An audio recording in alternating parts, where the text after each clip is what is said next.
فرشتے ان کو بھی نوٹ کر لیا کرتے ہیں۔ عبداللہ بن عباس رضی اللہ تعالیٰ عنہما فرماتے ہیں کہ یہ فرشتے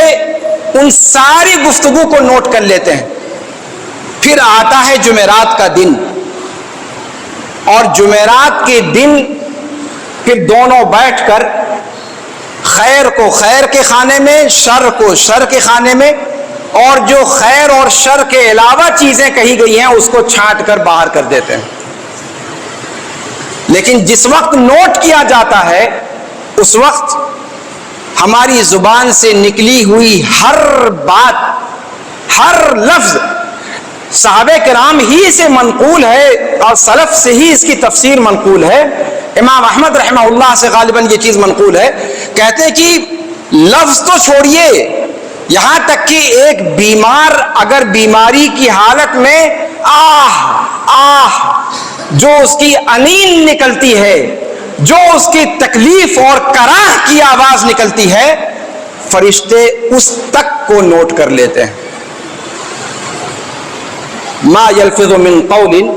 الا لدیہ رقیب عتید۔ قرآن کریم کی اس آیت سے ہمارے سامنے زبان کی خطرناکی اور زبان کے عزم کی اہمیت کھل کر سامنے آتی ہے۔ کس طریقے سے یہ گوشت کا ایک لوتھڑا حضرت انسان کو یا تو نجات دلوائے گا اور یا تو انسان کو ہلاکت اور بربادی کے دہانے پر پہنچا دے گا۔ آئیے میں نصوص کی روشنی میں بات کو آگے بڑھانے کی کوشش کرتا ہوں، چونکہ وقت بڑا مختصر رہتا ہے جمعہ کے خطبے کا، ورنہ آیت کی تشریح میں ہی اچھی خاصی باتیں مفسرین کے اقوال کی روشنی میں کہی جا سکتی ہیں، لیکن میں یہ چاہتا ہوں کہ قرآن و سنت کی نصوص کی روشنی میں دیگر ادلہ کو آپ کے سامنے پیش کروں تاکہ اس بات کی خطرناکی ہمارے سامنے عیاں ہو جائے۔ زبان سے انسان جب کوئی بات کہتا ہے احساس نہیں کرتا کہ اس کی زبان کا زخم، اس کی کہی ہوئی بات کا زخم کس قدر گہرا ہوتا ہے، لیکن اس کی حقیقت کو سبھی محسوس کرتے ہیں۔ حضرت داغ دہلوی اردو زبان کے معروف شاعر، استاد شعراء میں شمار ہوتا ہے۔ اس کا ایک شعر ہے کہ صاحب بات کا زخم ہے، بات کا زخم ہے، تلوار کے زخموں سے سوا، کیجئے قتل مگر منہ سے کچھ ارشاد نہ ہو۔ عربی شاعر کہتا ہے کہ جراحات السنان لها التیام ولا یلتام ما جرح اللسان، کہ نیزے اور تلوار کے لگائے ہوئے زخم وقت اسے بھر دیتا ہے، وقت اس کا مرہم بن جاتا ہے، لیکن ان زخموں کو بھرنے والا کوئی نہیں جو زخم حضرت انسان کی زبان لگاتی ہے۔ اور اسی لیے وہ روایت جو حضرت معاذ بن جبل رضی اللہ تعالی عنہ وارضاہ سے مروی ہے، اللہ کے رسول صلی اللہ علیہ وسلم سے انہوں نے کچھ نصیحتیں کرنے کو بعد مطالبہ کیا۔ آپ صلی اللہ علیہ وسلم نے ان کو چند باتیں بتلائیں۔ اس کے بعد اللہ کے رسول صلی اللہ علیہ وسلم نے ان نصیحتوں کے آخر میں کہا کہ کیا ان ساری نصیحتوں کا خلاصہ نہ تم سے میں بیان کر دوں؟ معاذ بن جبل رضی اللہ تعالیٰ عنہ نے کہا کہ کیوں نہیں ہے اللہ کے رسول۔ اللہ کے رسول صلی اللہ علیہ وسلم نے اپنی زبان مبارک کو اپنے ہاتھوں سے پکڑا اور کہا کف علیک ھذا، معاذ اس لوتھڑے کو کنٹرول میں رکھو، اس لوتھڑے کو کنٹرول میں رکھو۔ معاذ بن جبل رضی اللہ تعالیٰ عنہ کہتے ہیں کہ میں نے اللہ کے رسول صلی اللہ علیہ وسلم سے پوچھا کہ اے اللہ کے رسول، کیا ہم جو بک جایا کرتے ہیں اس پر بھی اللہ تعالیٰ ہمارا مواخذہ کرے گا؟ بکنے کو انسان پتہ نہیں کیا کیا بک جاتا ہے، کس دھن میں ہوتا ہے، کبھی کچھ کہہ جاتا ہے، کبھی کس دھن میں کچھ کہہ جاتا ہے۔ تو انہوں نے تعجب سے پوچھا کہ اے اللہ کے رسول، انا لمؤاخذون بما نتکلم بہ، کیا ہماری زبان سے جو الفاظ نکل جاتے ہیں اس پر بھی ہمارا مواخذہ ہوگا؟ اللہ کے رسول صلی اللہ علیہ وسلم نے فرمایا، ثقلت کا امک یا معاذ، تمہاری ماں تجھ کو گم کرے اے معاذ۔ وَهَلْ يَكُبُّ النَّاسَ فِي النَّارِ عَلَى وُجُوهِهِمْ إِلَّا حَصَائِدُ أَلْسِنَتِهِمْ، لوگوں کو منہ کے بل جہنم میں اوندھے منہ جو ڈالا جائے گا، وہ کیا چیز ڈالے گی؟ کوئی اور چیز نہیں ڈالے گی سوائے ان کی زبانوں کی کاشت کے۔ اس کی زبان کی جو کاشت ہے، یہی کاشت اس کو، حضرت انسان کو جہنم کے اندر اوندھے منہ ڈلوائے گی۔ یعنی بقیہ اعمال کا یہاں پر اللہ کے رسول صلی اللہ علیہ وسلم نے شمار نہیں کیا، اس لیے کہ سب سے بڑی چیز جو انسان کو جہنم میں لے جانے والی ہے وہ یہی زبان ہے۔ اسی لیے ابو موسیٰ اشعری رضی اللہ تعالیٰ عنہ کی ایک روایت، متفق علیہ روایت میں آپ صلی اللہ علیہ وسلم نے فرمایا کہ صحیح معنوں میں مسلمان وہ بندہ ہے من سلم المسلمون من لسانہ و یدہ، کہ جس کی زبان اور جس کے ہاتھ سے دوسرا مسلمان محفوظ رہ گیا، ایسا مسلمان سچا مسلمان ہے۔ یہاں پر آپ کہہ سکتے ہیں کہ انسان ظلم اور زیادتی زبان سے بھی کرتا ہے، ہاتھ سے بھی کرتا ہے، پیر سے بھی کرتا ہے، آنکھ سے بھی کرتا ہے، اور اعضاء و جوارح سے بھی کرتا ہے، لیکن صرف زبان کو یہ تمغہ کیوں عطا کیا گیا؟ اس کے بارے میں شارحین کہتے ہیں کہ زبان دراصل حقیقت تو اللہ جانتا ہے، لیکن جیسے آپ اپنے ہاتھ کو استعمال کرتے ہیں، اپنے پیر کو استعمال کرتے ہیں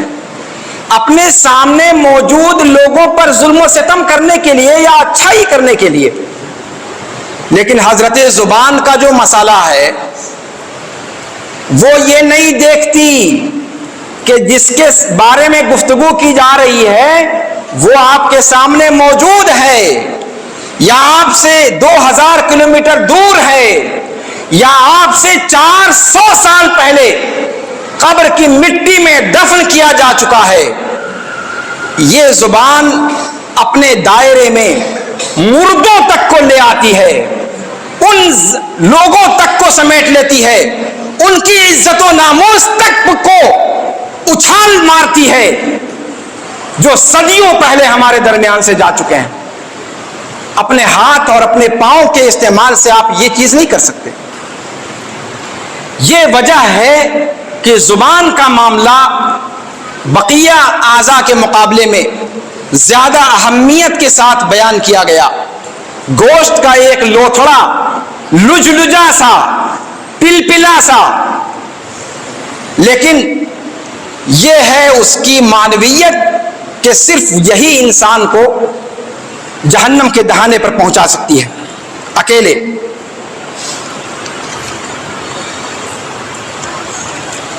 قرآن کریم کی ایک اور آیت سورہ انفطار کے اندر، وہاں اللہ رب العالمین نے ارشاد فرمایا کہ وَإِنَّ عَلَيْكُمْ لَحَافِظِينَ كِرَامًا كَاتِبِينَ يَعْلَمُونَ مَا تَفْعَلُونَ، تم پر نگراں مقرر ہیں اور وہ نگراں معزز ہیں، کرامہ معزز فرشتے ہیں وہ، اور کاتبین صرف وہ نوٹ یا پھر وہ سنتے نہیں بلکہ وہ ساری باتوں کو لکھ لیا کرتے ہیں۔ آپ جانتے ہیں کہ لکھنا کسی چیز کو قید کرنے کی سب سے مضبوط شکل ہے، کرامن کاتبین، وہ معزز فرشتے ہیں اور لکھ لیا کرتے ہیں، یعلمون ما تفعلون، جو کچھ بھی تم کرتے ہو وہ ان سب سے بخوبی آگاہ اور واقف ہے۔ عمر بن عبدالعزیز رحمہ اللہ کا قول ہے کہ اصل میں پریشانی یہ ہے کہ انسان یہ سمجھتا ہے کہ انسان کا عمل یا انسان کا فعل وہ ہے جو انسان اپنے اعضاء و جوارح سے انجام دیتا ہے، زبان سے کہی ہوئی بات کو وہ عمل نہیں مانتا، وہ فعل نہیں مانتا، جبکہ اساس سارے اعمال کی وہی زبان کا نکلا ہوا قول ہے۔ زبان سے نکلی ہوئی بات وہ سب سے اہم ہے۔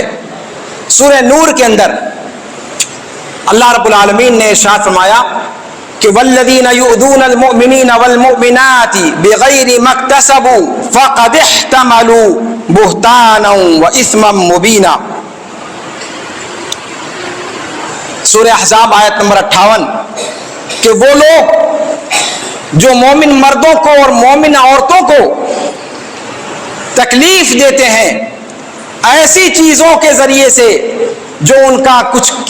جو ان کا کیا دھرا بھی نہیں ہے، یہ لوگ حقیقت میں بڑے گناہ کے مرتکب ہیں اور بہتان اللہ رب العالمین پر، ان لوگوں پر بہتان تراش رہے ہیں۔ سورہ اسراء کے اندر اللہ رب العالمین نے فرمایا کہ وَلَا تَقْفُ مَا لَيْسَ لَكَ بِهِ عِلْمٌ إِنَّ السَّمْعَ وَالْبَصَرَ وَالْفُؤَادَ كُلُّ أُولَئِكَ كَانَ عَنْهُ مَسْئُولًا، جس کے بارے میں تمہیں کوئی علم نہیں ہے اس کے پیچھے نہ پڑو، کیونکہ انسان کے کان، آنکھ اور دل ان سب کے بارے میں استفسار کیا جائے گا۔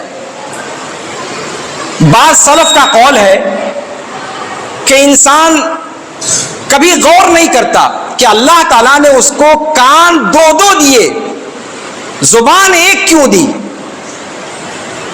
اس پر اگر غور کر لے تو بات سمجھ میں آ جائے کہ انسان جتنا سنے اس کا نصف سے نصف بولے، سننا زیادہ ہونا چاہیے، بولنا کم ہونا چاہیے، لیکن ہم بولتے زیادہ ہیں، سنتے کم ہیں۔ یہ عجیب و غریب ہمارا رویہ اور ہماری روش ہے۔ سورہ فجر کے اندر اللہ رب العالمین نے فرمایا ان ربک لبالمرصاد، تیرا رب گھات میں بیٹھا ہے، گھات میں بیٹھا ہوا آپ کی ایک ایک حرکت کو واچ کر رہا ہے۔ اسی آیت کو بعض سلف نے پڑھا اور اس کے بعد انہوں نے کہا کہ صاحب جب اللہ رب العالمین خود بندے کی گھات میں ہے تو پھر ہمیں فکر کرنے کی کیا ضرورت ہے؟ اگر کوئی بندہ آپ کے بارے میں بدگوئی کرتا ہے، کوئی بات آپ کے بارے میں کہتا ہے، تو اللہ رب العالمین خود اس کو نوٹ کر لیتا ہے، اللہ رب العالمین خود اس پر ایکشن لے گا اور بیٹھے بٹھائے آپ کا نامہ اعمال بڑھتا چلا جائے گا۔ روایات میں اس کا بھی تذکرہ ملتا ہے کہ قیامت کے دن بعض افراد آئیں گے اور وہ اپنے اعمال نامے میں بعض ان نیکیوں کو بھی پائیں گے جنہیں انہوں نے کبھی کیا ہی نہیں۔ اللہ رب العالمین سے استفسار کریں گے، اللہ رب العالمین فرمائے گا کہ یہ فلاں شخص تمہارے بارے میں اس نے یہ غیبت کی تھی، فلاں شخص اس نے تمہارے بارے میں یہ چغلی کی تھی، فلاں شخص اس نے تمہارے بارے میں فلاں بات کہی تھی۔ ان کے اجور کو لے کر کے اللہ رب العالمین اس کے حسنات کو بڑھا دے گا اور اس کے حسنات کی تعداد بڑھ جائے گی، اور کہنے والے جو بولنے والے ہیں جنہوں نے کبھی سان و گمان نہیں کیا ہوگا کہ ان کے ساتھ کیا ہو گیا۔ اس لیے کہ آپ جانتے ہیں متفق علیہ روایت ہے، اللہ کے رسول صلی اللہ علیہ وسلم کے الفاظ ہیں کہ ان الرجل لا يتكلم بالكلمة من رضوان الله ما كان يظن ان تبلغ ما بلغت یکتب اللہ بہا رضوانہ الی یوم یلقاہ وَإِنَّ الرَّجُلَ لَيَتَكَلَّمُ بِالْكَلِمَةِ مِنْ سَخَطِ اللَّهِ مَا كَانَ يَظُنُّ أَنْ تَبْلُغَ مَا بَلَغَتْ يَكْتُبُ اللَّهُ بِهَا سَخَطَهُ إِلَى يَوْمِ الْقِيَامَةِ۔ بخاری کی روایت ہے یہ، اور مسلم شریف کی روایت میں الفاظ کا تھوڑا سا فرق ہے اسی روایت میں، کہ بندہ اللہ کی خوشنودی کے کلمات میں سے کوئی کلمہ بولتا ہے، اسے کوئی اندازہ نہیں ہوتا کہ یہ کلمہ کہاں تک پہنچے گا، اللہ رب العالمین اس کلمے کے ذریعے سے اس کا اجر قیامت تک کے لیے لکھ دیتا ہے اس کے لیے۔ اور ایک بندہ اللہ کی ناراضگی کی باتوں میں سے کوئی بات کرتا ہے، اسے اندازہ نہیں ہوتا کہ جو بات اس کی زبان سے نکلی ہے وہ کہاں تک پہنچے گی، وہ وہاں تک پہنچ جائے گی جہاں پہنچ گئی۔ اللہ رب العالمین اس کے ذریعے سے اپنی ناراضگی لکھ دیتا ہے، اور قیامت تک وہ اللہ کی ناراضگی اس پر مسلط رہتی ہے۔ یہ اللہ کے رسول صلی اللہ علیہ وسلم کی حدیث اس بات کو بتلا رہی ہے کہ انسان اپنی زبان کو سنبھال کر استعمال کرے۔ اور سلف کا جو طریقہ تھا وہ یہ کہ وہ جب ان کے سامنے کوئی آ کر کہتا تھا کہ فلاں شخص آپ کی غیبت کر رہا ہے، وہب ابن منبہ کے بارے میں آتا ہے کہ ایک صاحب آئے اور ان سے کہا کہ فلاں فلاں شخص تو آپ کی غیبت کرتا ہے، تو انہوں نے کہا کمبخت مارے، شیطان نے تمہارے علاوہ کسی کو اپنا ہرکارا نہیں پایا تھا کہ وہ ہم تک لا کر کے اپنی بات کو پہنچائے؟ ارے ہمارے پاس پہنچانے کی کیا ضرورت ہے، مجھے بیٹھے بٹھائے نیکیاں مل رہی ہیں، بیٹھے بیٹھائے نیکیاں مل رہی ہیں، تم میری اس کے بارے میں رائے خراب کرنے کے چکر میں کیوں پڑے ہو؟ یہی معاملہ امام ابو حنیفہ رحمہ اللہ کے بارے میں عبداللہ ابن مبارک رحمہ اللہ نے ذکر کیا ہے کہ امام ابو حنیفہ رحمہ اللہ سے کہا گیا کہ کبھی آپ کو سنا نہیں گیا کہ آپ نے کسی کی غیبت کی ہو، جبکہ دوسرے علماء یا دوسرے لوگ ان کی زبان سے کبھی نہ کبھی کسی کی بات نکل جایا کرتی ہے۔ تو جواب میں کہا کہ امام ابو حنیفہ رحمہ اللہ رب العالمین نے ان کو اتنی عقل عطا کر دی تھی کہ وہ اپنی نیکیاں پھوکٹ میں کسی کے حوالے کرنے کے لیے تیار نہیں تھے۔ تو یہ احساس، یہ شعور جو اسلاف کے ہاں ہمیں نظر آتا ہے وہ اس چیز کی حقیقت کو جاننے کی وجہ سے۔ سلف میں سے بعض سے یہ قول منقول ہے کہ اللہ کے رسول صلی اللہ علیہ وسلم کے زمانے میں غیبت، چغلی، کسی کی برائی کرنا، کسی کا تمسخر کرنا، کسی کا مذاق اڑانا، یہ سب چیزیں بڑی بدبودار سمجھی جاتی تھی، اور ایسا کرنے والا شخص لوگ اس کے پاس نہیں پھٹکتے تھے۔ لیکن کیا ہو گیا ہے کہ اللہ کے رسول صلی اللہ علیہ وسلم کے زمانے کے بعد لوگ اس کو بہت آسان سمجھ کر کے استعمال کرتے ہیں اور اس کا شعور ان کو نہیں ہوتا۔ تو وہ عالم جن کے سامنے یہ بات کہی گئی تھی انہوں نے جواب میں کہا کہ وجہ یہ ہے کہ اللہ کے رسول صلی اللہ علیہ وسلم کے زمانے میں ان کے مربی صحابہ کرام کے خود اللہ کے رسول صلی اللہ علیہ وسلم تھے، اور وہ اپنے صحابہ کرام کو ہر چھوٹی بڑی بات پر وقت پر تنبیہ کر دیا کرتے تھے۔ وہ معاشرہ ایک صالح معاشرہ تھا، اور صالح معاشرے کے اندر سفید کپڑے کے اوپر اگر کوئی ہلکا سا دھبا بھی لگ جائے تو وہ دور سے نظر آ جاتا ہے اور اس کے بارے میں آدمی متنبہ ہو جاتا ہے۔ لیکن ہمارا معاملہ کیا ہے؟ ہم اس بندے کی طرح ہو چکے ہیں جو چمڑے کے کارخانے میں کام کر رہا ہو، جہاں پر چمڑے کو دباغت دی جاتی ہے اور پورا کارخانہ بدبو سے بھرا ہوا رہتا ہے،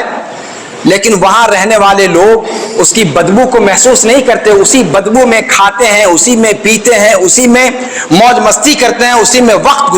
گزاری کرتے ہیں۔ لیکن اگر باہر کا کوئی بندہ وہاں پہنچ جائے تو اس کے ناک کے نتھنے پھٹنے لگیں بدبو کے مارے۔ تو کہا کہ یہ وجہ ہے کہ آج ہمارے سماج اور ہمارے معاشرے کے اندر ان چیزوں کو برا سمجھا ہی نہیں جاتا، برا سمجھا ہی نہیں جاتا۔ ارے بعض سلف کا تو یہ قول ملتا ہے، ایک مرتبہ ایک سلف کا قصہ ملتا ہے کہ ایک آدمی گیا، کہا کہ صاحب مجھے میں بیمار ہوں. انہوں نے کہا کہ صاحب فلاں ڈاکٹر کے پاس چلے جاؤ. پھر ان کو ہوش آیا, کہا کہ نہیں, فلاں ڈاکٹر کے پاس نہ جا کر تم فلاں ڈاکٹر کے پاس چلے جاؤ. کہتے ہیں کہ لیکن پھر فوراً ان کو احساس ہو گیا, کہا کہ مجھے ایسا لگتا ہے کہ میں نے پہلے والے ڈاکٹر کے ساتھ زیادتی کر دی, اس کے بارے میں نے غیبت کر دی, یعنی وہ ڈاکٹر اچھا نہیں ہے, فلاں ڈاکٹر زیادہ اچھا ہے. تو اس طرح جو میں نے اس کا حق مارا, کہیں ایسا نہ ہو کہ یہ غیبت شمار ہو جائے. یہ سلف کا سمجھنے کا انداز تھا اور اس طریقے پر سلف سمجھا کرتے تھے. لیکن ہمارے یہاں یہ شعور مفقود ہو چکا ہے. اللہ رب العالمین سے دعا ہے کہ اللہ رب العالمین ہمیں اس زبان کے عزم کو سوچ سمجھ کر استعمال کرنے کی اللہ رب العالمین توفیق عطا فرمائے. اللہ رب العالمین ایک چیز یہاں پر اور ذکر کرنے کی ہے کہ یہ زبانیں جو قینچی کی طرح چلنا شروع ہو جاتی ہیں, یہ کب؟ جب انسان کے پاس علم اور معلومات کا فقدان ہوتا ہے, جب جہالت معاشرے میں عام ہوتی ہے, جس زمانے میں علم کا غلغلہ ہوا ہے, جس زمانے میں قال اللہ اور قال رسول کی صدائے دل نواز سے گلی کوچے گونجنے لگے ہیں, ان تمام اوقات میں یہ چیزیں اپنے آپ کنٹرول آ گئی ہیں. لیکن جب علم اٹھتا ہے, جب جہالت ننگا ناچ ناچنے لگتی ہے, تب پھر یہ سماجی برائیاں, یہ زبانی برائیاں انسان کے سماج میں اپنے پاؤں پھیلانے لگتی ہیں. اور یہاں سے ہمیں اس بات کا شعور ہونا چاہیے کہ یہ سب چیزیں جو ہم لاوبالی پن میں غیر شعوری طور پر اپنی زبان سے نکال دیا کرتے ہیں, یہ اس میں دوگنا معاملہ, دوہرا معاملہ خطرناک ہے. ایک تو اپنی نیکیاں آپ ختم کر رہے ہیں, اور جس کے بارے میں آپ نے زبان کھولی ہے, جس کے بارے میں آپ نے اپنا تھوبڑا کھولا ہے, آپ نے مفت میں اپنی نیکیوں کو اس بندے کے نام کر دیا ہے. تو اس چیز کو محفوظ,